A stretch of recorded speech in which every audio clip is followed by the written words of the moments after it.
My best friend spent 3 years stealing my life. Then she accidentally sent me the proof. The email arrived on a quiet Tuesday afternoon while I was sitting at my kitchen table sorting through paperwork from a local charity event. At first, I almost deleted it. The subject line meant nothing to me. The sender's name caught my attention only because it belonged to Janet Collins, the woman I had trusted more than almost anyone else for the past 25 years. Janet and I had shared holidays, birthdays, church events, and countless cups of coffee together. She had stood beside me at my husband's memorial service. She had comforted me during difficult years. At least, that was what I believed. I clicked on the message expecting a routine note. Instead, I found myself staring at words that made no sense. The email was clearly not intended for me. It was written to someone else. As I continued reading, a strange feeling settled in my stomach. Janet was discussing people we both knew. Neighbors, friends, members of our community group. Then I saw my own name. At first, I thought I had misunderstood. I read the sentence again. Then a third time. My hands became still. Janet described conversations she had deliberately created. She talked about influencing people's opinions. She referred to situations where she had positioned herself as helpful while quietly encouraging doubts about me. The language was casual, matter of fact, almost routine, as though manipulating people's perceptions had become part of her daily life. I sat back in my chair and stared through the window above the sink. Outside, everything looked normal. Cars moved through the neighborhood. A dog barked somewhere down the street. Yet inside my kitchen, nothing felt normal anymore. Over the past few years, strange things had happened. Invitations had become less frequent. Certain friendships had faded without explanation. Community projects I once helped organize seemed to move forward without including me. Whenever I mentioned these things, Janet always had an explanation. She told me people were busy. She told me I was imagining problems that did not exist. She told me not to worry. Suddenly, those memories looked very different. My phone buzzed on the table. A text message from Janet appeared on the screen. Sorry, wrong recipient. Please ignore that email. My heart began to race. Not because I was angry, because I was afraid of what else I might discover. People do not accidentally reveal one secret. Usually, they reveal part of a much larger story. I opened the email again and examined every word more carefully. There were references to conversations I had never known about. Mentions of events that happened behind my back. Hints about decisions made without my knowledge. The deeper I looked, the more questions appeared. By evening, I had printed a copy and placed it beside me on the table. I could not stop thinking about it. One mistaken click had exposed a crack in a friendship I thought was unbreakable. And somewhere beyond that crack, I suspected an even darker truth was waiting. At that moment, I realized something I never thought possible. The woman I trusted most in the world might have spent years quietly trying to take my place. The next morning, I woke up thinking the email might somehow make sense in daylight. It did not. If anything, the questions felt heavier.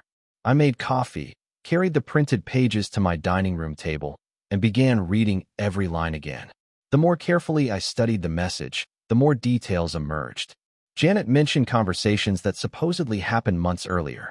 She referred to community meetings I had not attended because nobody told me about them. She spoke confidently about people choosing her over me for volunteer projects and charity events. What disturbed me most was not what she said. It was how normal it seemed to her. There was no guilt in her words. No hesitation. No sign that she believed she had done anything wrong. By noon, I found myself thinking back over the last several years. At first, the changes had been small. A neighbor who stopped returning phone calls. A committee position that quietly went to someone else. A fundraising project where my name suddenly disappeared from the organizer list. Each event felt insignificant on its own. Life changes. Friendships shift. People get busy. That was what Janet always told me whenever I expressed concern. Looking back, I realized something unsettling. Janet had been present during nearly every one of those moments. I opened an old photo album and began flipping through pictures from community events. Holiday dinners, charity auctions, church picnics. Janet appeared in almost every photograph, standing beside me, smiling, laughing, looking exactly like the loyal friend everyone believed she was, including me. My phone rang that afternoon. The caller identification displayed Janet's name. I stared at the screen until the ringing stopped. A minute later, another call arrived. Then a text message. Please call me. It was a misunderstanding. I did not respond.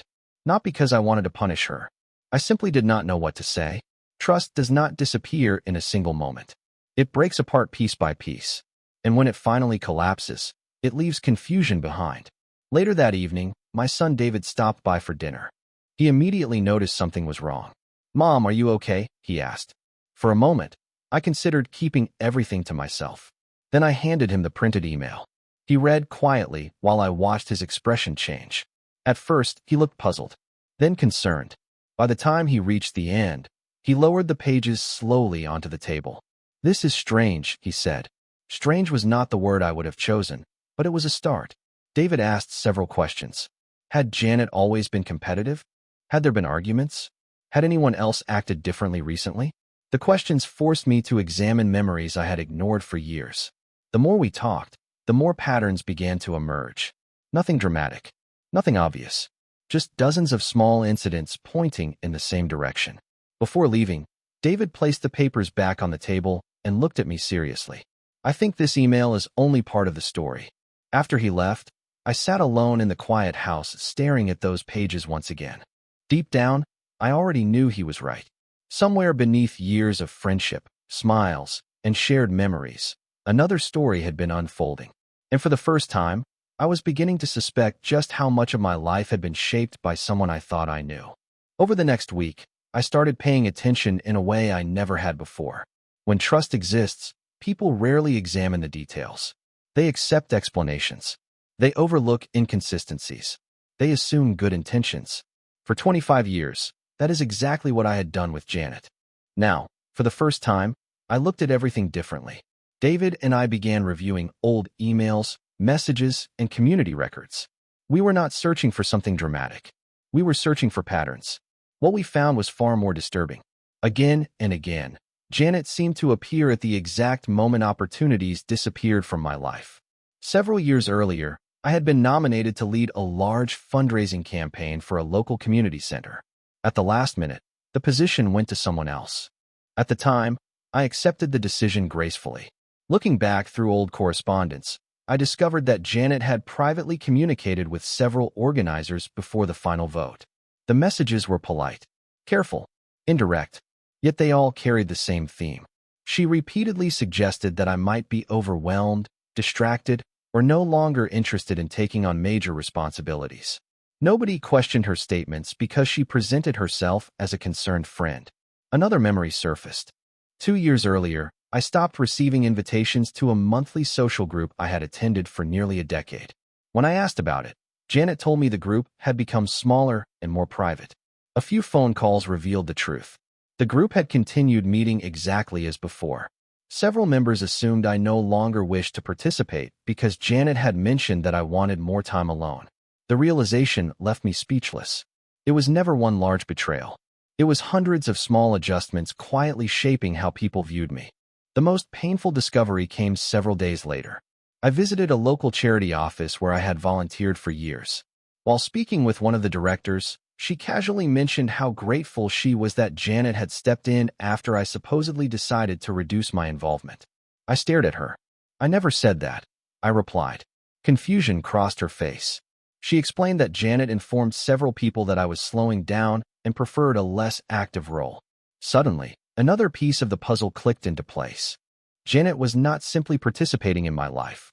She was gradually replacing me inside it. Every time I stepped back, she stepped forward. Every time someone questioned my absence, she provided an explanation. Always reasonable, always believable. By the time I returned home that evening, I felt emotionally exhausted. David arrived shortly afterward carrying a folder. His expression told me he had found something important. Without speaking, he placed several printed pages on the table. They contained emails between Janet and another community member. Most of the conversation seemed ordinary. Then I noticed a sentence that made my heart sink. Janet wrote, "People trust me now. They rarely ask Carolyn directly anymore." I read the line twice. Then a third time. The room felt unusually quiet. David looked at me carefully. "Mom," he said softly, "I do not think she was trying to ruin your reputation. I think she was trying to become you." For the first time, I realized the truth might be far bigger than either of us imagined. For several days after David made that observation, I could think about little else. The idea sounded unbelievable at first. Who spends years trying to become someone else? Yet every new piece of information seemed to point in the same direction. Janet had not been trying to destroy me. Destruction would have been obvious. People would have noticed. Instead, she had slowly positioned herself wherever I once stood. She became the person people called first, the person they trusted most, the person they invited, the person they thanked. She had not pushed me out of the picture. She had carefully stepped into it. One afternoon, I attended a community luncheon I had not visited in nearly a year. As I entered the room, several familiar faces greeted me warmly. That should have made me feel better. Instead, I noticed something strange. People kept mentioning Janet. They thanked her for projects I originally helped establish. They praised her dedication to causes I had spent years supporting. One woman smiled and said, "Janet always talks about how much she learned from you." At first, the comment sounded kind. Then I realized what it really meant. Janet was presenting herself as the natural continuation of my role, not my friend, my replacement. Later that week, David uncovered another detail. While reviewing public records from several nonprofit organizations, he discovered that Janet had joined committees shortly after I quietly disappeared from them. The timing repeated itself again and again. Whenever my involvement ended, hers increased. Whenever my visibility decreased, hers expanded. None of it was illegal. None of it was dramatic. Yet taken together, the pattern became impossible to ignore. What troubled me most was how skillfully she managed perception. If anyone questioned why I was absent, Janet already had an answer prepared. If someone wondered why she had stepped into a leadership role, she framed it as helping the community. Everything appeared generous on the surface. Beneath that surface, however, a very different story existed. The breakthrough came unexpectedly. A longtime friend named Rebecca invited me to coffee after hearing I seemed distant lately. During our conversation, she casually mentioned something that made me freeze. "I always felt bad when Janet told us you wanted less involvement after your husband passed away." I stared at her. "What do you mean?" Rebecca looked surprised. "She said you wanted privacy. She said large gatherings had become stressful for you." My heart sank. I had never said anything remotely like that. Rebecca continued talking, unaware of the significance of her words. Similar explanations had apparently been shared with numerous people over several years. Suddenly, countless confusing experiences made sense. Friends had not abandoned me because they stopped caring. Many genuinely believed they were respecting wishes I never expressed. That evening, David and I sat at my dining room table reviewing notes. The evidence continued growing. Emails, messages, conversations, witnesses. Each piece revealed another layer of the same strategy. Finally, David leaned back in his chair and shook his head. "She built an entirely different version of you in people's minds," he said. I looked down at the growing stack of papers spread across the table. For the first time, anger gave way to clarity. Janet had spent years shaping a false narrative. The question was no longer whether she had done it. The question was why. And deep down, I suspected the answer would be more shocking than anything we had discovered so far. The answer arrived from a place I never expected. It was not hidden in an email. It was not buried inside community records. It came from a conversation. A few days after my meeting with Rebecca, another longtime acquaintance called and invited me to lunch. Her name was Margaret, and she had known both Janet and me for nearly 20 years. We spent the first half hour talking about ordinary things: family, health, retirement. Then she lowered her voice and asked a question that caught me off guard. "Have you and Janet had some kind of falling out?" I hesitated before answering. "Why would you ask that?" Margaret looked uncomfortable. For a moment, she seemed unsure whether to continue. Then she sighed. "Because for years she talked about wanting your life." The words hung in the air between us. I stared at her. "What do you mean?" Margaret explained that Janet often compared herself to me. Not publicly, usually during private conversations. She admired my marriage, my friendships, my involvement in the community, my reputation. At first, everyone assumed it was harmless admiration. People compliment friends all the time. But over the years, the comments became more frequent, more personal, more intense. According to Margaret, Janet frequently described me as lucky. Lucky to be respected. Lucky to be trusted. Lucky to have meaningful relationships. What Janet never seemed to acknowledge was the work required to build those things. She focused on the result, not the years behind it. As I listened, memories surfaced. Small moments I had dismissed. Times when Janet copied my ideas, joined organizations after I joined them, pursued projects shortly after hearing me discuss them. None of it seemed significant at the time. Now the pattern appeared impossible to ignore. When I returned home, I immediately shared the conversation with David. He listened carefully before opening a folder containing additional notes. Over the previous week, he had contacted several people who knew both of us. Their observations were remarkably similar. Janet often positioned herself in direct comparison to me. She seemed unusually interested in maintaining influence over how others perceived me. Most people never questioned it because they trusted her. Why would they not? She appeared kind, helpful, and deeply involved in the community. The more evidence accumulated, the clearer the picture became. Janet had not wanted my money.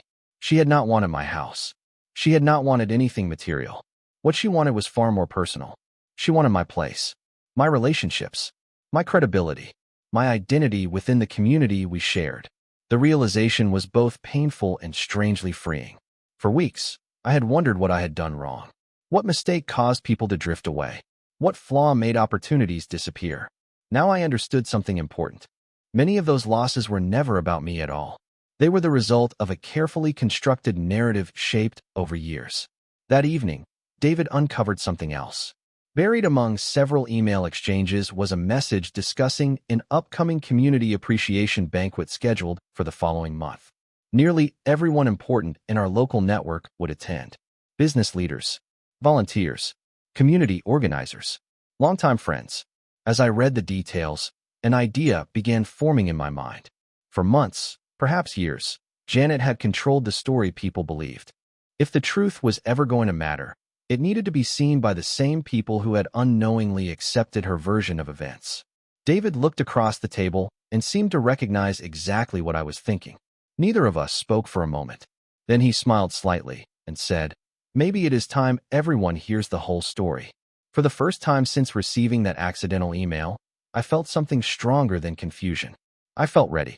Once David and I decided to move forward, our focus shifted from discovery to preparation. The difference mattered. Finding the truth is one thing. Presenting it in a way people can understand is something else entirely. We knew emotions would not be enough. Accusations would not be enough. If we wanted people to see what had really happened, every detail needed to be supported by evidence. Over the following 2 weeks, we organized everything. Emails, messages, meeting records, witness statements, notes from conversations. We created a timeline stretching back several years. As each piece found its place, the pattern became impossible to ignore. The same names appeared repeatedly. The same situations repeated themselves. The same carefully crafted explanations surfaced whenever someone questioned why I seemed less involved. One evening, David spread dozens of pages across my dining room table. Looking at them all together felt surreal. For years, I thought I was experiencing a series of unrelated disappointments. Now I could see the larger picture. Every small incident connected to something else. Every missing invitation. Every leadership position. Every friendship that slowly faded. None of it happened by accident. During that time, Janet continued contacting me. The messages arrived every few days. Sometimes she asked if we could meet. Other times, she claimed the email had been misunderstood. One message simply said, "You know I would never intentionally hurt you." I stared at those words for a long time. Perhaps Janet believed them. Perhaps she had convinced herself that what she did was harmless. But intentions matter less than outcomes. Regardless of what she told herself, real damage had been done. What surprised me most was how calm I felt. Earlier in the process, I experienced anger, confusion, and sadness. Those emotions had gradually faded. In their place came clarity. The truth no longer felt like a weapon. It felt like a responsibility. Several people deserved to know what actually happened, especially those whose opinions had been shaped by incomplete information. A week before the Community Appreciation Banquet, David received a phone call from one of the event organizers. During the conversation, she mentioned that Janet would be receiving a special recognition award for community leadership and volunteer service. When David told me, I sat silently for several seconds. The irony was almost impossible to ignore. The very reputation Janet spent years building partly rested upon contributions that originally belonged to someone else. Yet instead of making me angry, the news strengthened my resolve. The banquet would bring together nearly everyone connected to this story. Friends, neighbors, community leaders, volunteers, people who had known both of us for years. If the truth was ever going to emerge, this would be the moment. A few days later, David and I met with two individuals who had unknowingly become important witnesses. Both confirmed details that matched our timeline. Both expressed surprise when they learned how frequently Janet had spoken on my behalf without my knowledge. As they shared their experiences, the final missing pieces began falling into place. That night, after everyone left, I sat alone at my kitchen table reviewing the completed file one last time. The stack of documents was nearly 3 inches thick. Years of manipulation reduced to paper and ink. I looked at the calendar hanging on the wall. The banquet was only 3 days away. For a long time, Janet controlled the narrative. Soon, for the first time, everyone would have the opportunity to hear the entire story. The night of the banquet arrived with a strange sense of calm. For weeks, I had imagined this moment. At first, I feared it. Then I anticipated it. Now, standing in front of my bedroom mirror preparing to leave, I simply accepted it. The truth was ready. Whatever happened next would happen. The banquet took place in a large community event center decorated with white tablecloths, floral arrangements, and photographs celebrating years of volunteer service. As David and I entered the room, conversations filled the air. Familiar faces turned toward us. Some looked surprised to see me. Others smiled warmly. A few seemed uncertain. I understood why. Many of these people had not spoken with me regularly in years. Many believed stories they had no reason to question. Across the room, I spotted Janet. She stood near several community leaders laughing comfortably. Her expression radiated confidence. She looked exactly like the respected and admired volunteer everyone expected her to be. For a brief moment, I felt a pang of sadness. Not anger, sadness. I remembered birthdays we celebrated together, vacations, holidays, decades of friendship. The loss of those memories hurt more than any damaged reputation. David gently touched my arm. "Are you ready?" he asked. I nodded. Throughout the evening, various awards were presented. Volunteers were recognized. Community achievements were celebrated. Finally, the Master of Ceremonies announced a special leadership recognition. Janet's name echoed through the room. Applause erupted as she walked toward the stage. She smiled graciously and accepted the plaque. Then she began delivering a speech about service, friendship, and community values. Listening to her words felt surreal. Everything sounded sincere. That was what made the situation so difficult. Janet genuinely understood the language of kindness. She simply failed to practice it consistently. As her speech ended, another round of applause followed. Then something unexpected happened. One of the organizers approached our table. Earlier that week, David and I had requested a brief opportunity to address a matter related to community history and volunteer contributions. The organizers had agreed after reviewing portions of our documentation. The microphone was offered to me. The room grew noticeably quieter as I walked toward the stage. My heart beat steadily. Not rapidly, not nervously, steadily. I thanked everyone for their years of friendship and support. Then I began sharing a timeline. Not accusations. Facts. Dates. Emails. Messages. Committee records. Statements from individuals who unknowingly received inaccurate information. With each document displayed on the presentation screen behind me, expressions throughout the room slowly changed. Confusion became concern. Concern became disbelief. Several people exchanged glances. Others lowered their eyes toward the evidence in front of them. Janet remained completely still. For nearly 20 minutes, I presented information calmly and respectfully. I never insulted her. I never raised my voice. I simply allowed the documentation to tell its own story. When I finally displayed the accidental email that started everything, silence settled across the ballroom. The atmosphere felt completely different from earlier in the evening. The narrative people believed for years was unraveling in real time. Then a community leader stood and asked a question nobody had expected. He turned toward Janet and quietly said, "Is any of this inaccurate?" Every eye in the room shifted toward her. For the first time all evening, the woman who always seemed to have an explanation appeared unable to find one. For several long seconds, Janet said nothing. The silence felt heavier than any speech delivered that evening. Hundreds of eyes remained fixed on her. Community leaders, friends, neighbors, people who had trusted both of us for years. The evidence remained displayed on the large screen behind me. Emails, dates, messages, records, facts that could not be dismissed as misunderstandings. Finally, Janet stepped toward the microphone. Her confident posture had changed. The certainty that usually surrounded her seemed to have disappeared. Some of those emails are real, she admitted quietly. A murmur spread through the room. She quickly raised her hand. But people are taking them out of context. It was the explanation many expected. For a moment, several people appeared relieved. They wanted a simple answer. They wanted a misunderstanding. Unfortunately, the documentation told a different story.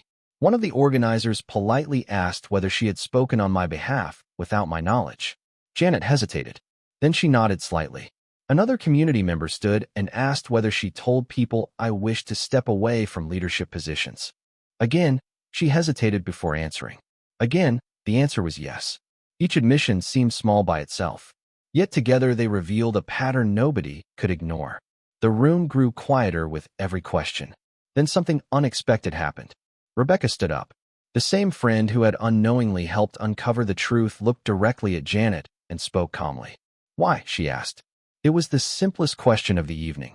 It was also the most important. Janet stared at the floor for several moments before answering. When she finally spoke, her voice sounded different. Less polished. More human. Because I was tired of always being compared to Carolyn, she said. The room remained completely silent. Janet continued speaking. She described years of insecurity, feelings of being overlooked, frustration whenever people praised me.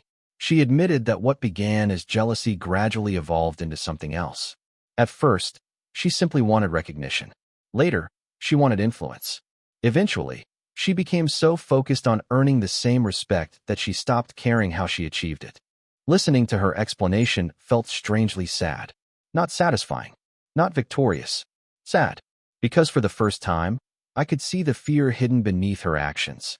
None of it excused what happened, but it helped explain it. Several people looked shocked. Others looked disappointed. A few seemed heartbroken. Trust built over decades was collapsing in front of them. Yet despite everything, I felt remarkably calm. The burden I carried for years no longer belonged to me. The truth was finally visible. Everyone could see it for themselves. No further arguments were necessary. No dramatic confrontation was needed. The facts had already done their work.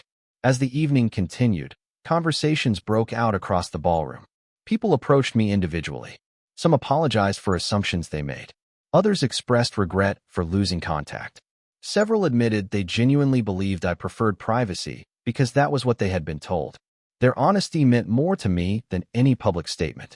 By the time the event ended, the atmosphere had completely changed. Janet quietly returned the leadership award she received earlier that evening and left before most guests departed.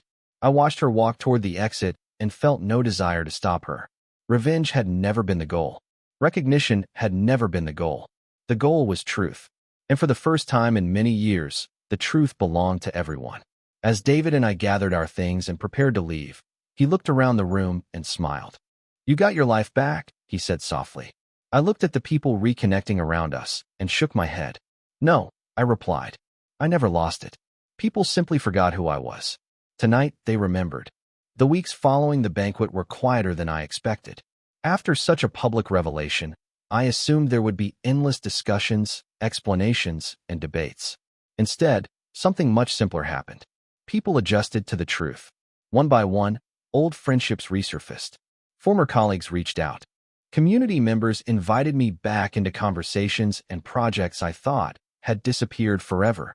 Yet the most surprising part was how little I wanted to reclaim. For years, I believed I had lost opportunities, relationships, and influence. Once the truth became visible, I realized I no longer needed most of those things. What I wanted was peace. And for the first time in a very long time, I had it. David noticed the change immediately. One Sunday afternoon, we sat together on my back porch drinking iced tea while watching birds gather near the garden. "You seem lighter," he said. I smiled. "That is because I stopped carrying questions." He nodded knowingly. For years, both of us had tried to understand why so many things felt different. Why friendships faded. Why invitations disappeared. Why people acted strangely. The uncertainty weighed more heavily than the answers ever did. Now there was clarity. Not perfect clarity, Human relationships are rarely that simple, but enough clarity to move forward. A month later, I received a handwritten letter from Janet. It arrived in a plain envelope without any return address. For several minutes, I considered throwing it away. Eventually, curiosity won. Inside was a short note. Janet apologized. Not for being caught. Not for losing face in front of the community. She apologized for allowing jealousy to become more important than friendship. She admitted that she spent years comparing her life to mine instead of appreciating her own. The letter did not ask for forgiveness. It did not ask for another chance. It simply acknowledged the truth. After reading it, I placed it inside a drawer and returned to my day. Some endings do not require dramatic conversations. Sometimes acceptance is enough. As the seasons changed, life continued moving forward. I became involved in several new projects, but this time with different priorities. Recognition mattered less. Titles mattered less. What mattered was spending time with people who valued honesty. The experience had taught me something important. Reputation is fragile because it depends on what other people believe. Character is different. Character remains even when nobody is paying attention. Looking back, people often ask what Janet actually stole from me. The answer surprises them. She did not steal my life. She borrowed parts of my public image. She influenced opinions. She occupied spaces where I once stood. But the things that truly mattered were never hers to take. She could not take my values. She could not take my memories. She could not take my relationship with my son. She could not take the years I spent helping others. Most importantly, she could not take who I was. One evening, nearly a year after receiving that accidental email, I sat alone on my porch watching the sunset paint the sky shades of gold and orange. The neighborhood was quiet. The air felt cool and peaceful. I thought about how a single mistaken message changed everything. Not because it exposed someone else's deception, because it forced me to rediscover myself. The greatest lesson was not about betrayal. It was about identity. When people spend years trying to define you, I almost did. Then the truth found its way into my inbox. And in the end, the woman who spent years trying to become me accomplished something neither of us expected. She reminded me exactly who I was all along.